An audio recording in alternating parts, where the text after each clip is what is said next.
పద్దు ప్రకారం మడతలన్నీ అప్పగించేశాను అమ్మగారు. అప్పగించేసావు కానీ అందులో ఎన్ని చించుకొచ్చావు కూడా లెక్క చెప్పు. లేదమ్మగారు. అవన్నీ నేను చెప్తాను. ఏమిట్రా ఇది? డాక్టర్ మనోహర్ ఎల్ఎంపి మంచిగా చూసి ఇంటికి కట్టేస్తాను. అక్షరాలు ముచ్చటగా ఉన్నాయి. రోగాలన్నీ కుదురుతున్నాను, మందులన్నీ ఇందులో ఉన్నాయి. అందులో మీకు కూడా మందు ఉందండి? నీకు కూడా ఉందో లోపల పెట్టే. అయ్యో అయ్యో ఎక్కడ రావతుందమ్మా? రోగులు రా లంకప్ప, అబ్బాయి బోర్డు తెచ్చాడా లేదు, వైద్యం కోసం రోగులంతా ఎలా బారులు తీరు వస్తున్నారో చూడు. మమ్మీ వచ్చారా? Very good very good. Mummy చూసావా క్యూ? ఫస్ట్ కేసు బాగా అర్థం చేసుకో. వీడు కన్ను తీసి వాడికి వేస్తాను, వాడు కాలు తీసి వీడికి వేస్తాను.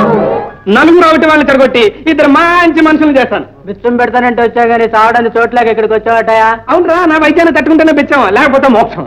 కమాన్ కమాన్ కమాన్. అయ్యా మీ కమానికి వద్దాం, మీకు వద్దాం, వస్తాం బాబు. ఒరి నిజం పట్టగా కన్ను కాళ్ళు బాగా చేస్తా అలా పోతున్నారా? వద్దులేండి అమ్మగారు, ఈ లోకంలో కుంటోళ్ళకి గుడ్డోళ్ళకి పుణ్యానికైనా కాస్త ముష్టేస్తారు.